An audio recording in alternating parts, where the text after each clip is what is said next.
You found it. Your home for the best content on your favorite team, Fighting Tigers of LSU. Do us a favor, subscribe to the channel, leave your comments below.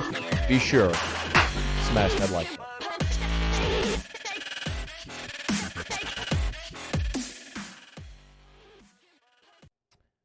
You know that two things. Number one,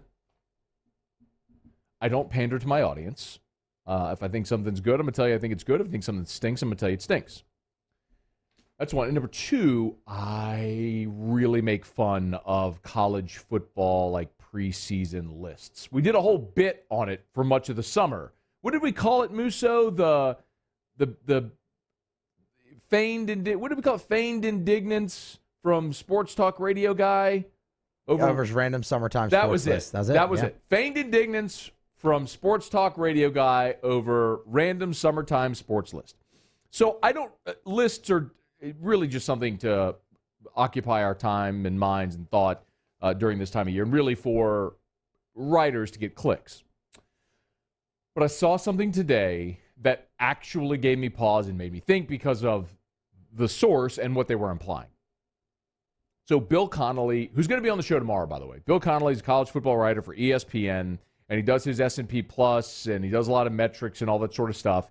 And today, he released college football's 25 most important players for 2021.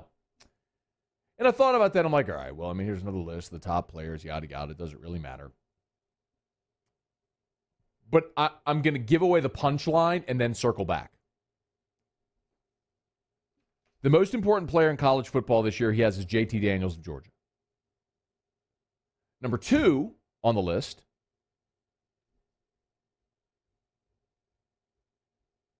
is the quarterback of your Fighting Tigers of LSU, Max Johnson.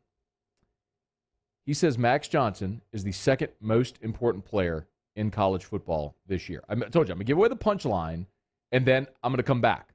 So basically, this piece that Bill does is about star turns. It's about the players that have the opportunity to really break out and be massively impactful and really reshape the college football season. For example, 2 years ago, the number 2 player on the list was Joe Burrow.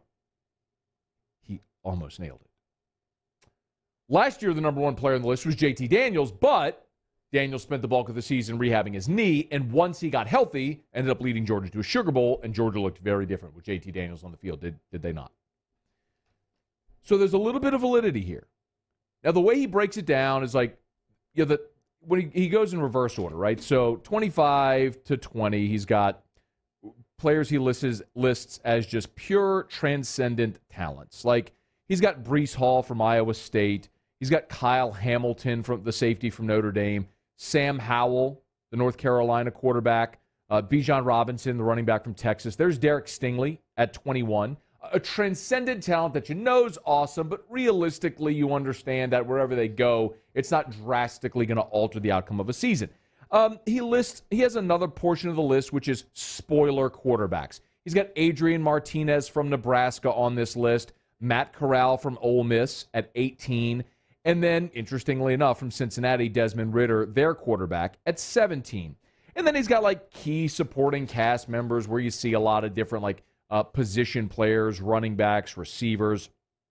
It gets more interesting when he gets sort of into the top 10, where he mentions quarterbacks with game-changing potential. He's got Sean Clifford and Spencer Rattler there. And then you have to get really into around the top 5, where he kind of zeroes in new starting quarterbacks for potential contenders. And this is where you really start to zero in on what he's talking about, which is guys at important positions that could alter the landscape of college football. So number 6, he's got either Haynes King or Zach Calzada, whichever guy ends up winning the starting quarterback job at Texas A&M.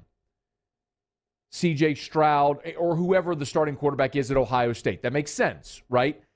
The guy that I would have thought would have been at the top of the list, or the top 2, would have been DJ Uiagalelei and Bryce Young. He's got them 4 and 3, respectively. And then, of course, as I mentioned, It's Max Johnson at 2, and then JT Daniels of Georgia at 1. So here's the tricky part. So I'm intrigued. Here's the tricky part, okay? The tricky part is who else is on the list. For example, Max Johnson is sandwiched between 2 players that he will have to go through to win a championship. Bryce Young at 3, JT Daniels at 1. Now, Daniels, I'm assuming, if Georgia wins the East, he would play them there in Atlanta. And then also, in that same tier as Bryce Young is where you find the A&M quarterback. So you're going to have to come up against some of those guys who could equally be as impactful. Matt Corral's another, who you've heard me say it before. I'm higher on Ole Miss than most because I think Lane Kiffin is the best offensive coach in the SEC, and you've got a veteran quarterback that's getting first-round buzz. I think Ole Miss is. I don't think they're going to win the West, but I think they're going to be a very tough out, and they're going to make some seasons uncomfortable. Falls very much in line with what Bill Connolly writes here.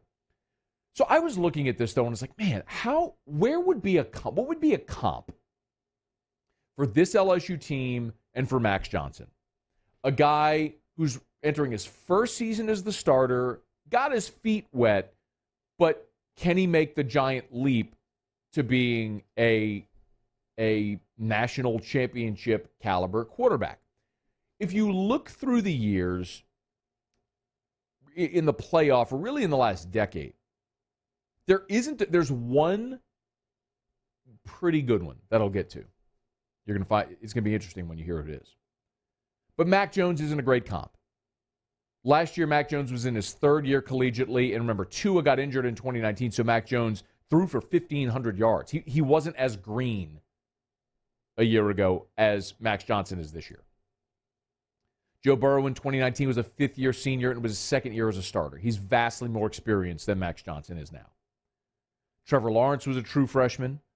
Tua was a true freshman, so not a great comp there with either of those guys. Deshaun Watson was in his 3rd year and really had been the primary starter for 3 years when they won the championship in 2016.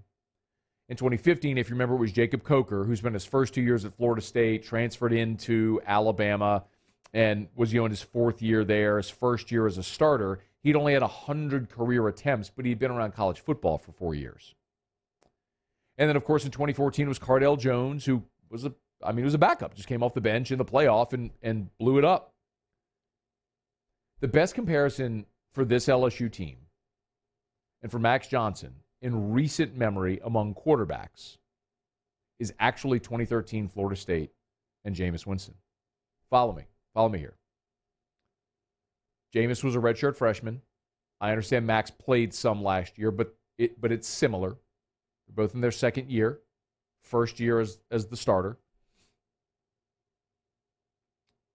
Jameis's numbers in that 2013 season, he completed 67% of his passes, threw for 4,000 yards, 40 touchdowns, and 10 interceptions. He was the model of efficiency operating within that team that had 23 players go on to be selected in the NFL draft.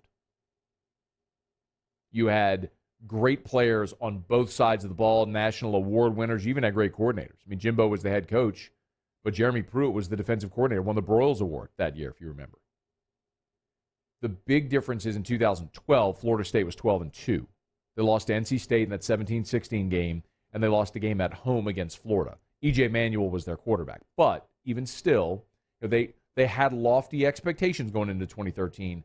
But with Jameis Winston as a redshirt freshman, first-time starter, I don't think many people were zeroing in on FSU in 2013 as a legitimate championship contender. And, of course, they went on to have the perfect season and won the national championship that year. If there is a comp for this LSU team in recent memory of a team that won the national championship when their young quarterback blossomed, it's that 2013 Florida State team. Now, that was in the BCS era, the last year of the BCS. But a young quarterback, model of efficiency, surrounded by a ton of talent, really good coordinators on both sides of the ball, and ended up going on to have an efficient season and winning the national championship. I'm not saying Max Johnson's going to do that, but it's massively interesting considering how close Bill Connolly has been on these projections, to hear him hype Max Johnson in that vein. He's not wrong. LSU's got a ton of talent.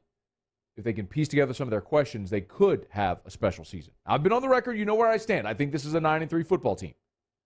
But I'll remind you that Las Vegas in 2019 had LSU as a 9-win team as well, and they had the greatest season ever. A long shot, yes, but equally as interesting. Max Johnson, right there with JT Daniels, the most interesting, most important players in college football for 2021. A lot of people keeping a keen eye on these Tigers. They should. Hey, thanks so much for watching. Please leave your comments. I love to interact. And be sure to hit the red subscribe button below.